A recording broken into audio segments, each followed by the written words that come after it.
আপনি সুন্নিদের একজন বড় আলেম যে জাহাঙ্গীর হুজুর নামে পরিচিত, সম্প্রতি তিনি অনেক ট্রোল হচ্ছে, যেটা হচ্ছে কওমি অঙ্গনের এক হুজুর আছে যিনি হচ্ছেন আলী হাসান ওসামার সাথে যে কোনো একটা ডিবেট নিয়ে কিংবা বহস নিয়ে কোনো একটা আলোচনা হচ্ছে, এতে আপনি কি বলতে চান?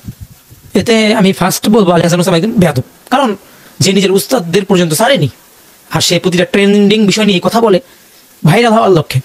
তো আমি এতটুকু বলতে চাই, প্রতিটা যেই সমস্ত বিষয় নিয়ে ওসামা জাহাঙ্গীর হুজুরকে উল্টাপাল্টা কথা বলেছে এবং বহসের চ্যালেঞ্জ করেছে, প্রতিটা দলিল আমার বাড়িতে এবং আমার বই আছে, প্রতিটা দলিল আমি ওসামার সাথে আমি নিজে বসবো, এবং যদি ঢাকা থেকে আরো কেউ বসবে আমি নিজে বসবো ওসামার সাথে। মানে আমি আপনাকে যে প্রশ্ন করলাম, যে আমি বলতেছি যে একটা নবী ঈদে মিলাদুন নবী নিয়ে যে সম্প্রতি যে বিষয়টা আমার মাথায় এখন আসলো, যে সম্প্রতি ঈদে মিলাদুন নবীর বিষয়টা নিয়ে কিন্তু এত তর্ক বিতর্ক, তো এটা নিয়ে আপনি একটু আগে ওসামা হুজুরকে আপনি বেয়াদব বলে দিলেন, এটার মানে তো এটা তো কোনো একটা আলেমের মুখের ভাষা হতে পারে না। আলেমের মুখের ভাষা হতে পারে না কথা ঠিক, কিন্তু বলতে হয়, অনেক জায়গা না বলতে হয় না। সুপ্রিয় উপস্থিতি, আমরা একটা বক্তব্য শুনলাম কারি ইসমাইল মাদানী আল কাদেরী, উনি নাকি কওমি থেকে বেদাতি আকীদা গ্রহণ করেছেন, সুন্নিয়তে যোগ দিয়েছেন। আমাদের কথা সেখানে নয়, উনি কওমি থেকে সুন্নিয়তের মধ্যে দাখিল হোক আর পুরুষ থেকে মহিলা হোক, সেটা আমাদের দেখার বিষয় নয়। আমাদের দেখার বিষয় হচ্ছে এখানে সে আলী হাসান ওসামা হাফিজাউল্লাহকে নিয়ে কিছু মন্তব্য করেছে, যে আলী হাসান ওসামা সাহেব ভাইরাল হওয়ার লক্ষ্যে বিভিন্ন ট্রেন্ডিং নিয়ে কথাবার্তা বলেন, আলী হাসান ওসামা সাহেব একজন বেয়াদব, এরকম মন্তব্য সে করেছে। আলী হাসান ওসামা যে একজন বেয়াদব, এই কথাটা বলার কারণে আমি মনে করি সে চরম পর্যায়ের বেয়াদব হয়ে গেছে।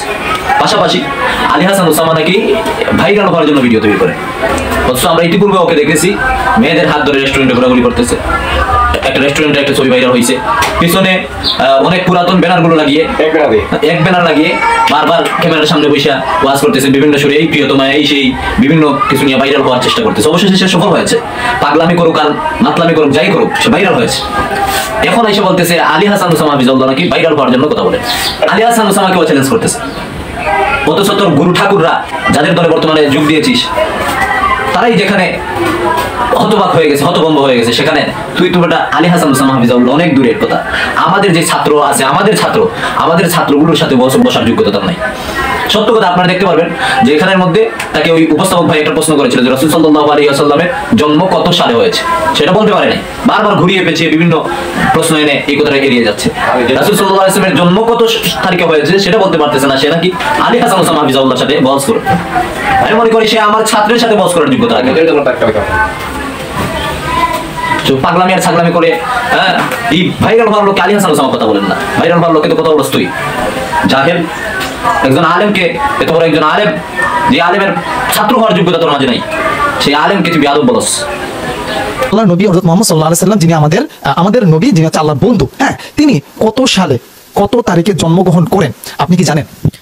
হ্যাঁ জানি, কিন্তু এই বিষয়ে মানে আমি ব্যক্তিগত বিষয়, যেটা আমার পড়াশোনার এইসব বিষয়, এই বিষয়ে আমি এভাবে কথা বলতে চাচ্ছি না। এখানে যে বিষয়ে কথা হয়েছে, যে ডিবেট করার বিষয়, আমি তাকে চ্যালেঞ্জ, আমি আজকের এই ভিডিওর মাধ্যমে আমি বলি আপনাকে, আমি আজকের ভিডিওর মাধ্যমে তার প্রশ্নের উত্তর নাও, আমি আজকের ভিডিওর মাধ্যমে তাকে চ্যালেঞ্জ করতেছি। প্রশ্নের উত্তর তবে পরবর্তীতে।